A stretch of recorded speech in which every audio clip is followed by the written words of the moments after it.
Hi class, this is Dr. Heather Austin Robillard, and this lecture video is titled Critically Thinking About Families. In this lecture video, we really want to be thinking about how do we define families, who counts as part of our family.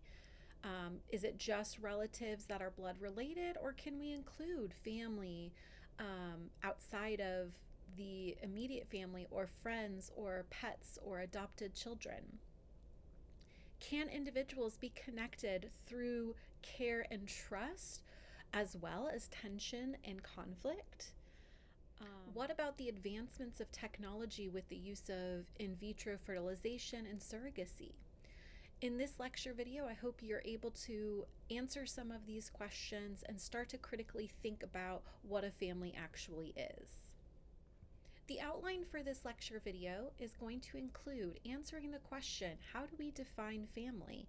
This may look different for every system. We will also be discussing some of the reading concepts, including the theoretical and methodological frameworks of redefining relational boundaries.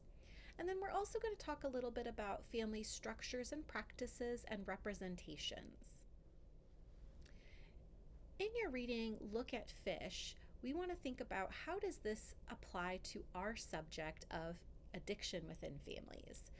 And also, in what ways are you like this student in the reading? What assumptions have you already made about addiction in families? This assigned reading enforces you to reconceptualize family life as being less rigid and allowing for more inclusivity and plural definitions that are closer to our everyday scenarios. It separates us a little bit from this analytical lens from familial ties of descent to more of an alliance of meaningful relational contexts and practices which individuals are embedded in our current social and cultural norms. So first, I want you to really ask yourself the following questions. How do we define family? And some of the questions that might help you think about your family is who makes the decisions in the family? Who makes time for who within the family? Is there time together as a family, and what does that tend to look like? Does the family have shared hobbies and chores, and what do those look like? How does the family deal with feelings? Do they discuss them? Do they express them? Or do they avoid them?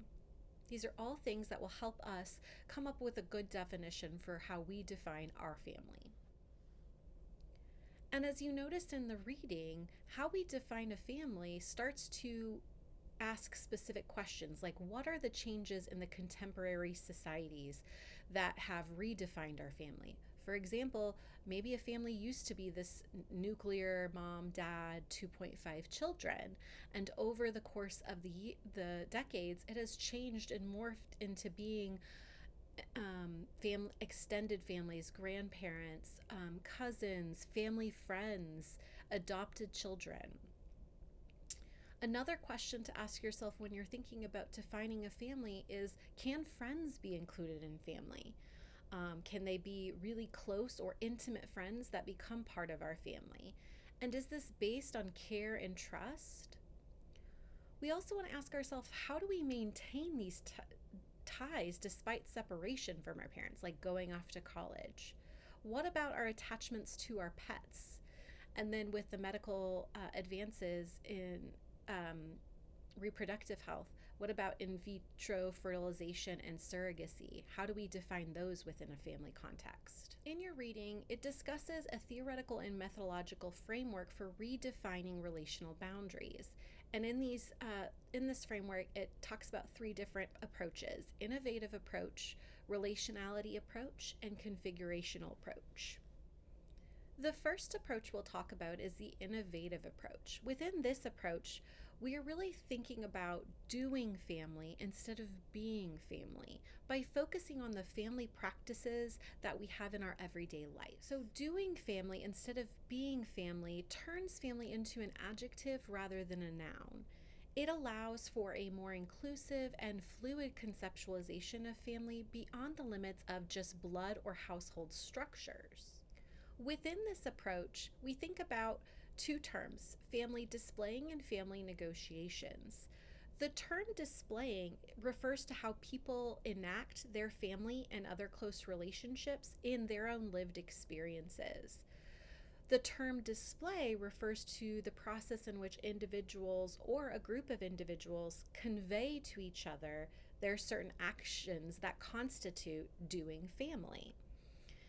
This thereby confirms their relationships are family relationships. So, for example, there might be specific actions that you do with your family that you wouldn't do with non family members. So, by recognizing what are those actions you do with family, you're able to recognize if a close friend might be considered family. In family negotiations, there are both explicit and implicit negotiations within these family relationships. These refer to different aspects of communication and behavior that we have with individuals. Explicit negotiation is direct, clear communication where parties openly discuss their preferences, interests, and positions.